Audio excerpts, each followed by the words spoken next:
Welcome বন্ধুরা, আমি নিয়ে এসেছি আপনাদের কাছে নতুন একটা ভিডিও।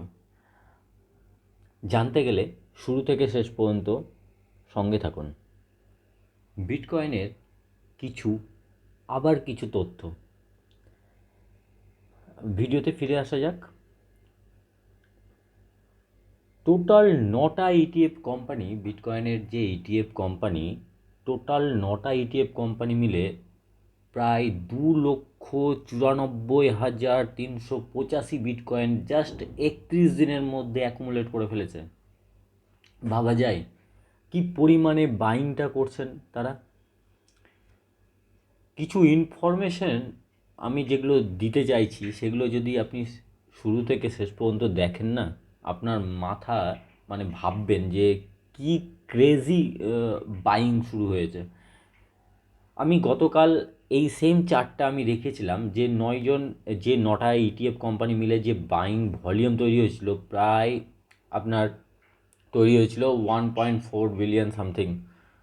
আজকেও সেম সেম তার পরের দিন সেম দেখুন এই ক্যান্ডেল দুটো আবার সেই একই রকম হাইডে, তার মানে সেম ভলিউম জেনারেট হচ্ছে। ভাবা যেতে পারে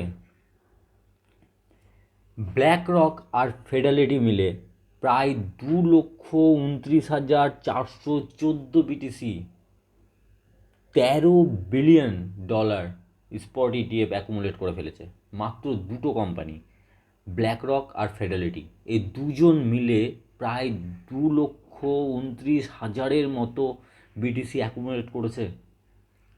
এরা market giant, market giant. Black rock তো মার্কেট জায়েন্ট। তবে বন্ধুরা, এই চার্টটা না দেখলে হবে না। কারণ হচ্ছে এই ফেয়ার অ্যান্ড গ্রিড, যখন মানুষ গ্রিডি হয়, গ্রিডি মানে লোভ মানুষের যখন বাড়তে থাকে, এটা একটা তার রেটিং, মানে অ্যাকচুয়ালি মার্কেটের, সোশ্যাল মিডিয়া মার্কেটের যে একটা গ্রিডনেস চলে, সেই এখানে মিটারটা শো করে। যেমন হচ্ছে এখানে মিটার যেটা শো করেছে 28 তারিখ 82, মানে টপ মোটামুটি গ্রিড, স্ট্রিম গ্রিডে চলছে। আর যখন এক্সট্রিম গ্রিডে চলে তখনই একটু ভয়ের হয়, মানে আমাদের রিটেলারদের, আমাদের তো অল্প পুঁজি, আমাদের সেটা ভাবতে হয় যে এবার কিন্তু সতর্ক হয়ে যাওয়া। বন্ধুরা, আমি এর আগে বিটকয়েনের অ্যানালাইসিসের একটা ভিডিও পাবলিশ করেছিলাম এবং সেখানে বিটকয়েন চার্টের উপরে অ্যানালাইসিস করে বলেছিলাম যে আমার টার্গেট ছিল ঠিক 56 থেকে 57 হাজার ডলার টাচ করবে, তারপরে ডাউন নামতে পারে। কিন্তু মার্কেটটা একই রকমই আসলো। কিন্তু না, অ্যাকচুয়ালি মার্কেটটা একই রকমই আসলো, 56 থেকে 57 হাজার ডলার। কিন্তু এই মুহূর্তে এই অবস্থাতে দাঁড়িয়ে এবার আমিও ডিসিশন নিতে পারছি না বা বলতে পারছি না যে মার্কেটটা অ্যাকচুয়ালি ওপরের দিকে যাবে, না এখান থেকে মার্কেট একটু কারেকশন নিয়ে হয়তো 51,000 সামথিং ডলারের মতন হয়তো টাচ করবে। এবার আপনাদের মনের মধ্যে একটা প্রশ্ন আসতে পারে, যদিও আমি আজকে নিউজের কথা বলতে বলতে আমি একটু আলাদাভাবে যাচ্ছি। আপনাদের মনে হয় এটা হতে পারে যে এর আগে তো আপনি বলেছিলেন যে 48,000 ডলার বা 41,000 ডলারের মধ্যে আসতে পারে, মানে 41 টু 42 হাজার ডলার, আর না হলে 47 টু 48 হাজার ডলার। কিন্তু যখনই মার্কেট ওপরের দিকে যায়, সাপোর্টটা কিন্তু ধীরে ধীরে ওপরে ওঠে।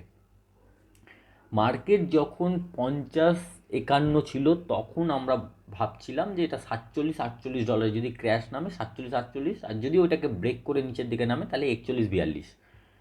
কিন্তু মার্কেট যখন পাম্প করে 57-56-57তে ঘোরাঘুরি করছে, তাহলে আমাদের ভাবতে হবে যে এখানে যখন ঘোরাঘুরি করছে তার মানে মার্কেটের যে হেভি বাইং হয়েছে সেটা হচ্ছে 50 টু 51 হাজার ডলারে। আমি এর আগের পরে আবার যখন আলোচনা করব তখন যে বাইং, যে গোলাঘাটটা দেখাচ্ছিলাম, যে যে সব জায়গাতে হেভি বাইং হয়েছে তার আমি আলোচনা করে দেবো, দেখিয়ে দেবো। তো হেভি বাইংয়ের পজিশনটা হচ্ছে, যেটা হচ্ছে 51 টু 50, মানে 50 টু 51 হাজার ডলারের মধ্যে।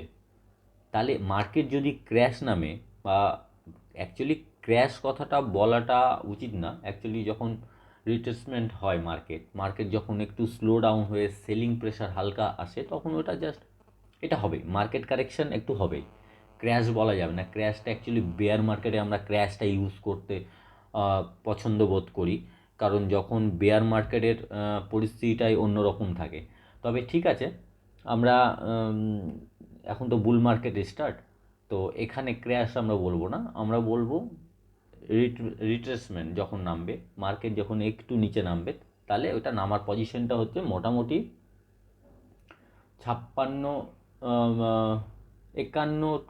50 টু 51 হাজার ডলারের মধ্যে নামতে পারে।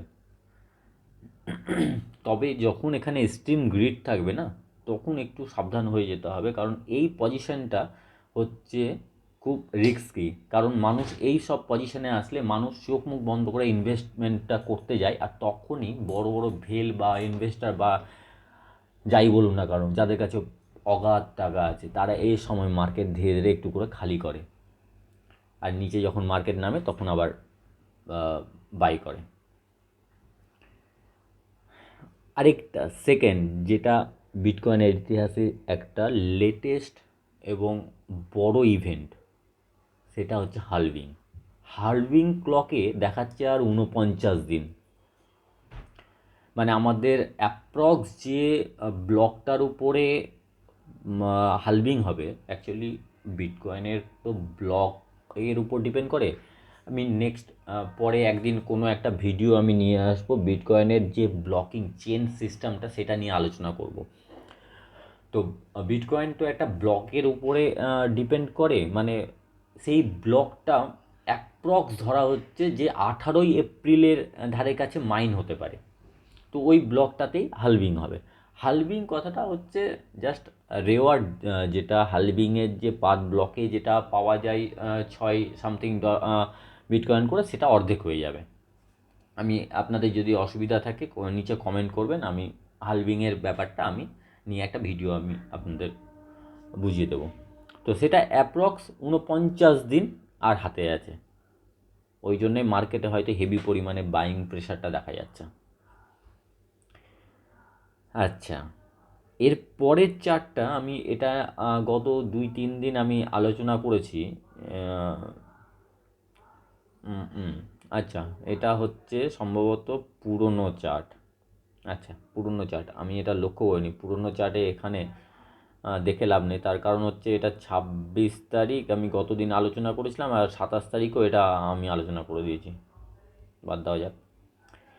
মজার ব্যাপার আরেকটা, ইয়েস্টারডে মানে 27 তারিখ টোটাল বিটকয়েনের ইটিএফ পারচেস করেছে 9,163 বিটকয়েন, আর নতুন জেনারেট হয়েছে বিটকয়েন মাত্র 900টা সারাদিনে।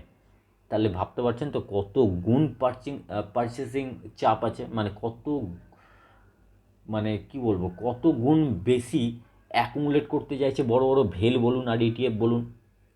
যে সারা দিনে বাইং হলো 9,163, আর বিটকয়েন মার্কেটে প্রডিউস, মানে আমি এটা এখানে বলছি না যে সেল কারা করেছে, এখানে সেলের হিসাব আসছে না।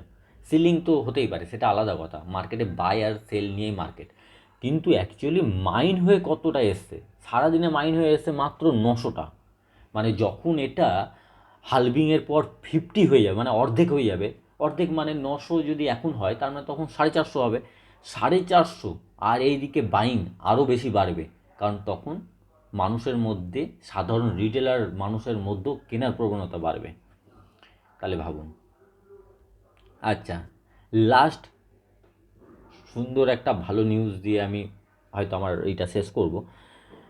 বিভিন্ন জায়গায় ইয়ান থেকে শুরু করে বিভিন্ন জাপানের যে ফিয়াট কারেন্সি আছে, ফিয়াট কারেন্সি আর বিটকয়েন পেয়ারের মধ্যে অল টাইম ব্রেক করে ফেলেছে। আরও বিভিন্ন দেশে, প্রায় 6-7টা বিভিন্ন দেশে অল টাইম ব্রেক করে ফেলেছে। আর এরপরে অল টাইম ব্রেক করতে চলেছে ইন্ডিয়ার আইএনআরের পেয়ারের উপরে, যেটা আমাদের আমাদের যেটা যেটা সব থেকে যেটা অল টাইম উঠেছিল, সেটা হচ্ছে 12ই নভেম্বর 2021 সাল। আমাদের কত ছিল এখানে, প্রাইস ছিল প্রায় 47,87,818। আর আজকে, মানে আমি 28 তারিখের আজকের যদি আমি রেট ধরি, তাহলে হচ্ছে 47,23,000 টাকা, মানে অ্যাপ্রক্স যদি আমি রাউন্ড ফিগারে ধরি তাহলে 60, 62, 63 হাজার এর জাস্ট গ্যাপ আছে। এই গ্যাপটা অল্প কয়েকদিনের মধ্যেই ফুলফিল হয়ে যাবে। তার মানে ভাবতে পারছেন তো আয়এনআরের স্ট্রংনেসটা কতটা, আর সব থেকে ইউএসডিটির স্ট্রংনেসটা কতটা, যে এখন পর্যন্ত অল টাইম হাই মানে ব্রেক করতে পারেনি, জাস্ট আরও 10 to 15% ডাউন আছে। তাহলে বন্ধুরা, যদি আমার ভিডিওটা ভালো লেগে থাকে তাহলে লাইক করুন, নতুন যারা দেখছেন তারা সাবস্ক্রাইব করুন, ফ্রেন্ড অ্যান্ড ফ্যামিলির সাথে শেয়ার করুন, আর সঙ্গে থাকুন নেক্সট ভিডিও, ইন্টারেস্টিং ভিডিও দেখার জন্যে।